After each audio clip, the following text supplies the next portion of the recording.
tard. Pete. On vous parle aujourd'hui des supports pour peindre à l'huile ou à l'acrylique d'ailleurs, mais uniquement pour la peinture. Alors, les supports, il y en a une variété considérable. On va les passer en revue d'abord tous, ou du moins les plus courants, et puis vous verrez après, dans d'autres vidéos, la façon d'utiliser chacun de ces supports.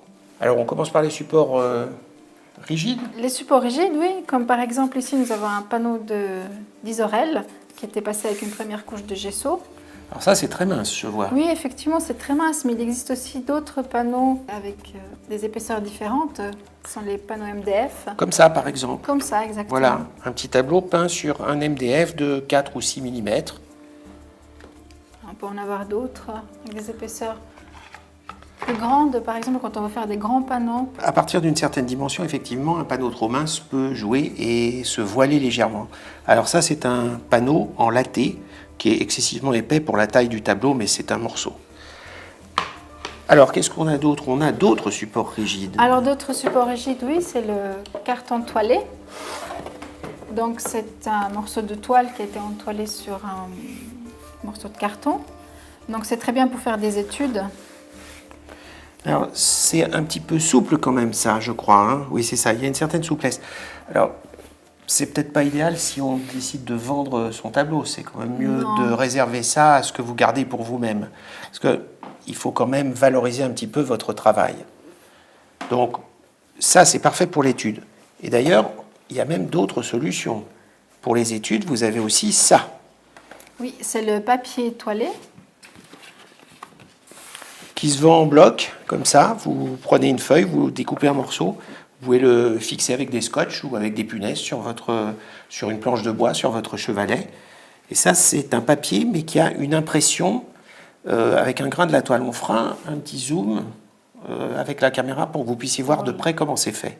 Ça ressemble tout à fait au grain de la toile. Alors ça, c'est la peinture sur panneau, mais évidemment, il y a la classique peinture sur toile. Toile qu'on peut venir accrocher sur des châssis. On peut l'accrocher soit avec des agrafes, comme cela, ou alors l'accrocher avec des clous. Donc il y a différentes manières de faire sur les châssis. Et là, c'est un châssis qui a des clés. Des clés, exactement, qui va permettre de tendre la toile. On verra les châssis à clés en détail, la façon de procéder pour bien les tendre. Et puis, on peut aussi partir d'un châssis qu'on achète tout prêt, ou même on peut acheter les 4 morceaux pour les faire à la dimension que l'on veut. Et avec de la toile en rouleau, on peut tendre soi-même une toile. Ça, c'est une toile brute, vierge, sans traitement. Et une fois cette toile bien tendue, on vous expliquera comment le faire, on peut passer également un gesso, un enduit, une préparation dessus, pour en faire quelque chose d'équivalent à ceci. Alors ça prend un peu plus de temps, il y a le plaisir de le faire, mais on peut aussi acheter des produits tout faits qui existent en différentes épaisseurs. Cloué ou agrafé, il y a aussi des différences, on en parlera en détail dans chacune des vidéos pour chacun de ces supports. Et puis il y a aussi une solution pour l'étude qui est très intéressante. simple, oui. C'est ceci. Donc c'est un papier craft qui a été encollé sur un panneau. C'est parfaitement plan, c'est tendu complètement. Et ça supporte une préparation. Alors, exclusivement réservée aux études. Mais si vous vouliez conserver votre travail, même le vendre, vous pouvez le maroufler sur une toile et ça en fait un tableau tout à fait traditionnel. Alors, peindre sur toile, peindre sur panneau, faire des études sur carton toilé ou sur papier toile, c'est un choix qu'on doit faire dès le départ en sachant en général l'objectif que l'on a.